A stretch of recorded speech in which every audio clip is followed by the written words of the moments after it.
ለራሴ መንገድ ጀመርኩኝ ማለት ነውና ያው ምናልባት የወለዳችሁ ታውቁታላችሁ እያስባለሁ የልጅን ስሜትና በፊት እኔ እንደዚህ ሆናለሁ ብዬ አስቤ አላውቅም። እውነቱን ስነግራችሁ ልጅ ግን ተወልዶ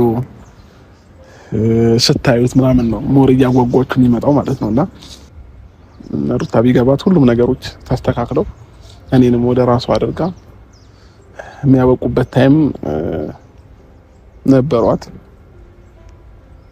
ያው እኔን ያታለለችኝ ነው መሰላት ለሷ ሁሉ ነገር እንድለቅ ደግሞ በምወደውም ነገር መጣችብኝ። ልጄን ይዛልኝ መጣች። ልጁን ሳይ ልጅ ያለአባትና ያለእናት ማደግ የለበትምና መወሰን አለብኝ። አብርሃም በቃ ዙሪያ ላይ ያሉትን ነገሮች አስወግደክ ከሩታ ጋር መሆን አለብህ የሚለውን ነገር ሰላም ብያለሁ። የቻናል ቤተሰቦች እንዴት ናቸው? ሁሉ ሰላም? እኔ ጋር ሁሉ ሰላም። የቻናል ቤተሰቦች ዛሬም እንደተለመደው ሰዓት ጠብቄ መጥቻለሁ ማለት ነው። ዛሬም ይዤ መጥቻለሁ ማለት ነው። የዛሬ ቪዲዮ የትላንትናው ቪዲዮ መልስ ነው የሚሆነው ማለት ነው። ምክንያቱም ትላንትና የነበረውን ቪዲዮ አብረን አይተናል እና አብርሽ ስሜቱ ምንድን ነው የሚለው ስለነበረው ጉዳይ ሀሳቡ የተሰማውን ስሜት በዛሬ ቪዲዮ እናያለን ማለት ነው። በዛሬ ቪዲዮ አብረን እናያለን። ከዛ በፊት አዳዲስ ሆናችሁ ይህን ቪዲዮ ደርሳችሁ ለተመለከታችሁ አዲስ ሆናችሁ ሰፖርት አድርጉኝ። ቪዲዮን እያያችሁ ላይክ፣ ሼር፣ ሰብስክራይብ በማድረግ ቤተሰብ እንሆን እላችኋለሁ ማለት ነው። እሺ በዛሬው ቪዲዮ ላይ ምንድን ነው የምናየው? አብርሽ የተሰማውን ስሜት ምንድን ነው፣ የማን ጥፋት ነው የሚለው ነገር እናያለን ማለት ነው። ቪዲዮችን እያየን ትንሽ ሀሳብ እንሰጥበታለን ማለት ነው። ሩታ ብዙ ነገር ነው በዚህ ሳምንት የተቀያየረው እኔ ላይ የነበራትን ነገር ማለት ነውና ያንን ነገር ሳይ አስፈርቶኛል። አንዳንድ ነገሮች እየፈራሁኝም ነበረ፣ ግን ደግሞ ይስተካከላል። በቃ ይሄ ነገር እግዚአብሔር ለኔና ለሷ በቃ የመጨረሻ መንገዱ ነው፣ ሊያስተካክለው ነገሮችን ልንፈታ ነው ማለት ነው ምናምን ብዬ አስቤ ነበርና አንዳንድ ጊዜ ፍቅር ሞኝ ያረጋል እጅ ላይ ያረጋል ሲባል አላምንም ነበርና በራሴ ደርሶ አይቼዋለሁ ሁሉንም ነገር። እኔ ደግሞ ይሄንን የሩታ ልብ አላውቀውም። መልካምነቷን፣ ለኔ ያላት አመለካከት፣ ለኔ ያላትን ቦታ፣ ጥሩ አስተሳሰቧን ምናምን ነው ከዛ በፊት ማውቀውና እንዴት አምኜ ይሄንን ነገር መቀበል እችላለሁ እናንተ ራሱ ስታስቡት ማለት ነውና ግን ምናልባት ይሄንን ቪዲዮ ልታዩ ትችላለች ሩታ። ዛሬም አንድ ነገር ነው መናገር የምፈልገው። ምናልባት ትናንትና እኔ እንደፈለኩኝ ማድረግ እችላለሁ፣ እሱን ከፈለገ ሂድ ስለው ይሄዳል፣ ሲመጣ እና ስለው ይመጣል እያለች እያወራች ነበርና እኔ እንደዚህ መባል ሰው አይደለሁኝም። ወይንም ነገሮችን እያወቅኩኝ ባላወቀ ማሳለፋቸው ሞኝ ሆኜም ጅል ሆኜም ምንም የማያውቅ ሰው ሆኜም አይደለምና አንዳንድ ጊዜ ለምትፈልጉት ነገር ስትሉ ዝቅ ማለት ግዴታችሁ ነውና ምንድነው አብርሽ ማንን ማመን እንዳለብኝ አላውቅም ካሁን በኋላ። ምክንያቱም የገዛ ሚስታችሁን ከማንም በላይ የገዛ ሚስታችሁን ካላመናችሁ ማንን ልታምኑ አትችሉም። ምክንያቱም እኔ ሁሉም ነገር አመኛት ነበረ፣ እንደዛ ሳረግ የነበረው እንደዚህ ታደርጋለች የሚል በፍጹም ማሰብ አልነበረም የሚል ስሜት ነው የተሰማው ማለት ነው። በጣም አዝኗል፣ የሆነ ስሜታዊ ሆኗል፣ በማልቀስ ስሜት ውስጥ ያደርኩት ምናምን የሚል ነገር አንስቷል ማለት ነው። ሲጀምር አንድ ነገር አለ። ህይወት ሲባል በህይወት ውስጥ በትዳር ውስጥ እንበሉት በህይወት ውስጥ አንድ ወንድ ወይም አንዲት ሴት አንድ ሰው ነው የምትጨምረው፣ አንድ ወንድ አንድ ሰው ነው የሚጨምረው ወደ ራሱ የሚያመጣው በፍቅር እንበሉት በትዳር እንበሉት ሞር ህይወቱን በጣም ከዛ ከነበረው እንትን በጣም ደስተኛ ለማድረግ ነው አይደለ? ደስተኛ ሆኖ ለመኖር ነው ሰው ነው የሚጨምረው እንጂ የባሰ ቀውስ ውስጥ ጭቅጭቅ ውስጥ እንደዚህ እንትን ራሱን ሌላ ሀዘን ውስጥ የሚከት ከሆነ ምን ትርጉም የለውም። መተሳሰቡ፣ መፈቃቀሩ፣ አብሮ እንትን አድርጎ መኖር ነው የሚሻለው ማለት ነው። ስለዚህ እንደዛ ካልሆነ አስፈላጊ ነው ብዬ አላስብም። በአንድ ሰው ብቻ ፍላጎት የሚሆን ነገር የለም። በህይወት ውስጥ በትዳር ውስጥ በአንድ ሰው ብቻ ፍላጎት የሚሆን ነገር የለም። ስለዚህ አሁን እሱ ያለበት ሁኔታ እንደዛ ነው። ምክንያቱም በጎን ያሉትን ሰዎች ሁሉ አርቄ እሷን ብዬ ነበረ አምኛት ስለምወዳት ስለማፈቃት። ያው የኔም ጥፋት አለበት። እኔም ሰው አምናለሁኝ። አንዳንድ ጊዜ የሆነን ሰው እምነት ከጣልኩበት በቃ አመንኩት ነውና ለዛም ይመስለኛል በዚህ ልክ ዛሬ ላይ እኔም የተጎዳሁት ብዬ ማስበው እንደዛ ነውና አሁን ላይ ምን አንደርስታንድ እንዳደረግኩኝ ታውቃላችሁ?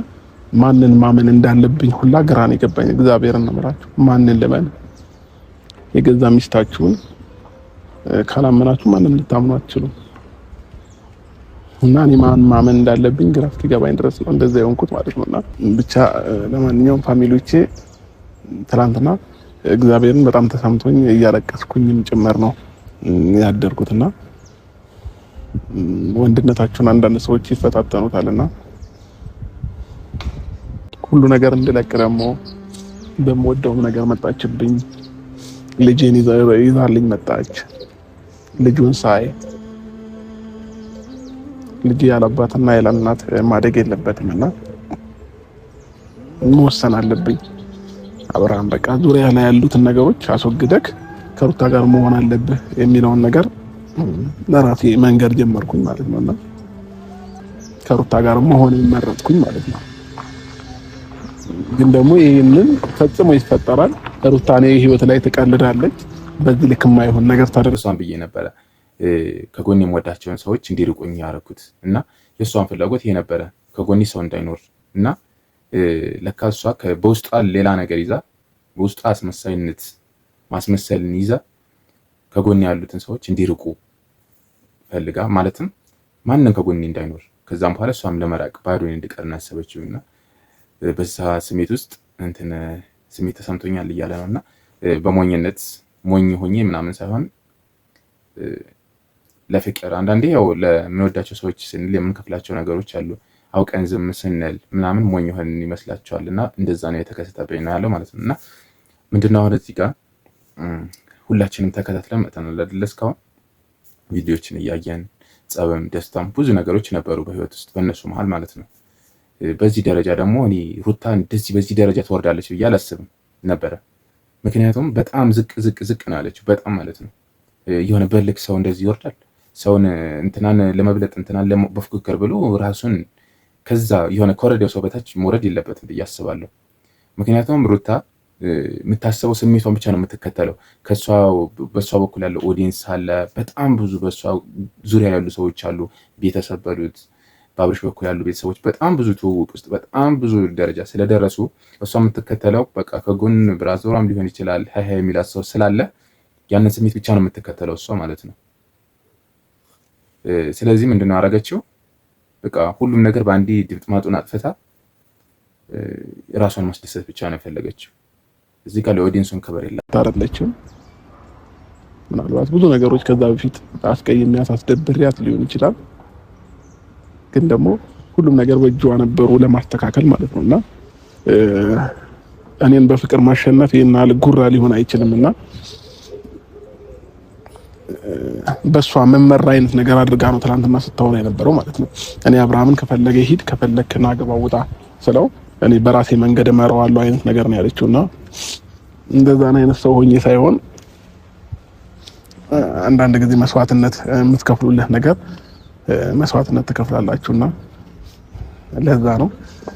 ችግር የለውም። ነጋችንን የሚያውቀው እግዚአብሔር ነው። ነገ ሁላችንንም ምን አይነት ህይወት እንደምንኖር እግዚአብሔር ነው የሚያውቀው እንጂ እኛ ምን የምናውቀው ታሪክ የለምና ነገ የተሻለ ቀን እንደሚመጣ ምን አለሁኝ። ግን ደግሞ በጣም የደበረኝና የከፋኝ ፓርቱ ደግሞ ከዛ በፊት የምትዝትብኝ ነገር ነበረ ሩታ ማለት ነው። ዙሪያ ላይ ማንም ሰው እንዳይኖር ነው ማድረገው፣ ብቻ ነው ማስቀርክ፣ ባዶ ነው ማስቀር አይነት ነገር ተለይ ነበርና ያ ነገር ነው አሁንም እያደረገችው ያለችው ማለት ነው። ያ ዙሪያ ላይ ካሉ ሰዎች ጋር አጣላችኝ፣ ከጓደኞቼም ከሁሉም ጋር ማለት ይቻላልና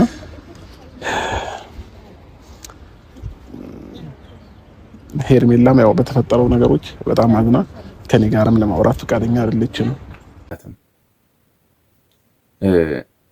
እኔ እንጃ ትላንትና የሆነ ነገር በቃ ለምሳሌ በቃ መንገድ ላይ እንዳገኘችው ቦይፍሬንድ ነው ዝም ብላ በቃ በቅናት የሚሆን በተለያየ ነገር መበቀል ወይም እንደዚህ ደረጃ ደረሰችው ማለት ነው። እንግዲህ ስንት ጊዜ አሳልፈዋል አብረው። ከዛ በላይ መሀላቸው ልጅ የሚባል ነገር ፈጥረዋል አይደለ? ልጅ የሚባል ነገር አምጥተዋል መሀላቸው ላይ። እንዴት ነው እንደ ህፃን የምታስበው? እንደ ህፃን ማሰብ አልነበረባትም እሷን ማለት ነው። እኔም ወቅሰው እሷን ነው። ምክንያቱም በጣም ብዙ ነገሮች አሳልፋለች አይደለ? ከዚህም በላይ ብዙ ነገሮች አሳልፋ ሊሆን ይችላል ታግሳ ማለት ነው። ከዛም በላይ ደግሞ ይህን ሁሉ ነገር አሳልፋ የውሸትም ቢሆን ማስመሰል ውስጥ ገብታ ቢሆን ወደ ፍቅር መስጠት እሱን ትሪት ወደ ማድረግ ምናምን ገብታ እሱን ተመልሶላት አምኗት ምናምን አብሯት ለመኖር አስቦ በድንገት በሁለት ቀን እንደዚህ ያንን ጊዜ ይህችን ሁለት ቀን ራሱ አስባ ሀሳቧን ማስተካከል ነበረባት ብዬ አስባለሁ። ምክንያቱም የሰውን ስሜት ወይም የሰውን ልብ መስበር ምንም የምንጠቀመው ነገር የለም አለ አይደል? በቃ እኮ ሊደብረን ይችላል። ጓደኛም ሊሆን ይችላል፣ ፍቅረኛም ሊሆን ይችላል። በተለያየ መንገድ አጠገባችን ያለ ሰው ሊደብረን ይችላል። ያንን ሰው ጎድተን ሳይሆን በሲስተም መራቅ እንችላለን። ያንን ሰውን ሳይጎዳ በሲስተም ወይም በቃ አለ በብልጠት መራቅ ይቻል ነበረ። አልፈልግም ማለት ይቻል ነበረ። ግን እኔ በጣም ነው ያሰቀችኝ ማለት ነው። ይህ ሁሉ ለሄርሜላ ስትል አንድ ሰው መውደድ ተገቢ ነው ብዬ አላስብም ነበረ። እና ያው እንደምታዩት አብርሽ እንግዲህ የመጨረሻ ሰው አጥቶ ብቻዋን ቀርቶ መጨረሻም ያው ሄርሜላን ደወለላት ማለት ነው። ሄርሜላን ደውሎላት ሀሳቡን ለማካፈል የነበረውን ነገር ለማብራራት ምናምን ፈለገ ማለት ነው። እንግዲህ ያው አንዳንዴ ዞር ብለን አለማሰብ ነገ ምን ይፈጠራል፣ ሰዎችን ከማስቀየማችን በፊት ነገ ምን ሊሆን ይችላል ብለን ማሰብ አለብን። ካላሰብን ያው እንደዚህ ይሆናል ማለት ነው። አሁንም ብቻውን በሆነ ሰዓት ሊደውል ሊያገኛት የፈለገው እሷን ነው፣ ሄርሜላን ነው። ያ ሁሉ መከራው ያ ሁሉ ያው አንዳንዴ ከኛ ይልቅ ሌሎች ሰዎች የሚያዩበት አንግል ይኖራል ስለ አንድ ሰው ማለት ነው። እና እነሱ ጓደኞቹ አይተው ይቅርብ እንደዚህ በቃ አይተናል ቪዲዮዎችን። ስለዚህ በዛን ሰዓት ማንንም አልሰማም። እንግዲህ የሚወዳት የሚያምናት ሚስቱን ስለሆነ እሷን ነው የምሰማው ብሎ ነበረ ማለት ነው። ስለዚህ አሁን መጣች፣ ደውሎላት አሞኛል ብሎ ደወለላት። እንዴት መጣች። ከመጣች በኋላ አላመመውም፣ ግን ስሜቴ ጥሩ ስላልሆነ ስለከፋኝ ስለደበረኝ አንዳንድ ነገር ላማክርሽ አላት። እሷን ደግሞ እኔ የከፈልኩልህ ወይም ያረኩልህ ነገሮች ከምንም ሳትቆጥር በዚች በሁለት በሶስት ቀን ብቻ የኔን ገፍተኸኝ በቃ እንደንትን ጥለኸኝ ዛሬ እንዴት ይሆናል ብላ እሷም ጥላ ሄደች ማለት ነው። ዛሬ በቃ አንዳንድ ነገር ሲደራረብ እንደዚህ ነው። አንዳንድ ነገሮች ሲመጡም እንደዚህ ነው፣ ሲደራረቡም እንደዚህ ነው። እንግዲህ ወንድ ልጅ ነው፣ ኮስተር ብሎ ቆፍጠን ብሎ ህይወት ይቀጥላል አይደለ? ስንፈጠር ብቻችን የተፈጠር ነው፣ ህይወት ይቀጥላል። ስለዚህ በርታ ብሎ ጠንከር ብሎ ራሱን ማነቃቃት ነው ያለበት ብዬ አስባለሁ፣ እንደኔ ማለት ነው። እሺ የቻናል ቤተሰቦች፣ በተጨማሪም ደግሞ እናንተ አስተያየታችሁን፣ ኮሜንታችሁን የተመቻችሁን ነገር ኮሜንት ላይ ጻፍ አድርጉልኝ ማለት ነው። ከዛ ውጪ በተረፈ አመሰግናለሁ ሁላችሁንም ቪዲዮዎችን ስለምታዩ ስለምትከታተሉ በጣም ነው የማመሰግነው። ሰፖርት ስለምታደርጉኝ በጣም ነው የማመሰግነው። ይቀጥል እላለሁ። አብረን ቤተሰባዊነታችን ይቀጥልና በቀጣይ ደግሞ ሌሎችን ቪዲዮዎችን ይዤ እመጣለሁ። እስከዛው ሰላም። የእውነቴን ነው። አሞኛል ባትለኝ እኔ ምንም ስልክም አላነሳልክም፣ ምንም ማውራት አልፈልግም፣ ስለማንም ምንም ማውራት አልፈልግም።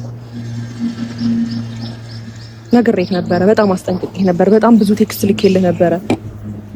በጣም ላውራት ፈልጌ ነበር፣ ግን በጣም ገፋኸኝ። በጣም ከበፊቱም ከማውቀው በላይ እስካሁን ገፋኸኝ። አይበቃም?